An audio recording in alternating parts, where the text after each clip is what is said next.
Joining us now in an exclusive primetime interview, Chairman of the House Oversight Committee, Jason Chaffetz, who earlier today sent this letter to Attorney General Loretta Lynch, ordering justice to preserve all new records in these ongoing investigations of Hillary Clinton. Great to see you, Congressman. So you expect that they will abide by that and make sure that the records are preserved, because they apparently haven't been by everyone on Hillary's team in the past.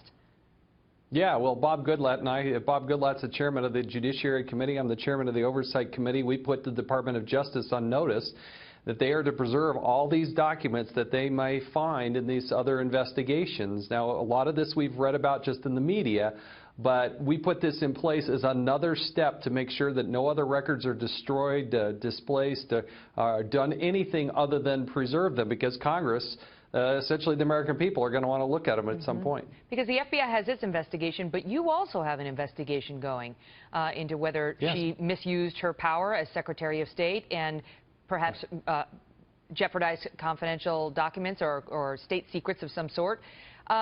You said something today that got some attention, saying that this is going to take, you've got 2 years worth of material all lined up if she becomes president. Does that mean, I mean, if she is elected, are you saying we're in for at least 2 years of investigations into her?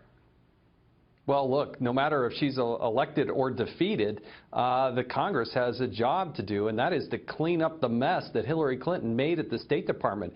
This is potentially one of the largest breaches of security in the history of the State Department. You had classified material that was migrating to a non-classified system. You have allegations of a quid pro quo discussion between the Undersecretary of Management, Patrick Kennedy, and FBI agents. I mean, what about him? Do you guys investigate list. him? Because it's all focused on Hillary right now, but Patrick Kennedy, of course. how is he going to be held to account?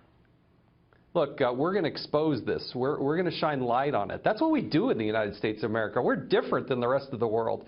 We are self-critical, and I have a constitutional duty to be the tip of the spear, to be that check and balance on the executive branch. I'm not here to be a cheerleader for the president, and shame on those Democrats and the others who say, oh, we should just back off if she's elected. No. No matter what happens in this election, we're going to work to hold her accountable. She's the one that created this mess. What about, I have to ask you about the fact that you say you're voting for Donald Trump. You said just earlier last month, October 8th, the day of the Access Hollywood tape breaking, I'm out. I can no longer endorse Donald Trump for president. And you talked about your 15-year-old daughter, saying you can't look her in the eye and tell her that you endorse this man when he acts like this.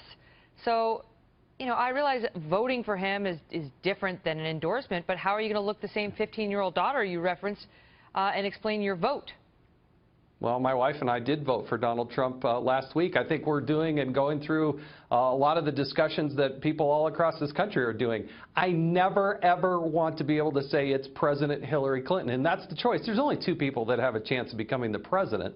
And if you don't vote for Donald Trump, you're essentially creating a window and an opportunity for Hillary Clinton to become the president. So it's tough. We are never going to support or endorse or condone any sort of action or verbs or words or anything about sexual harassment or belittling women.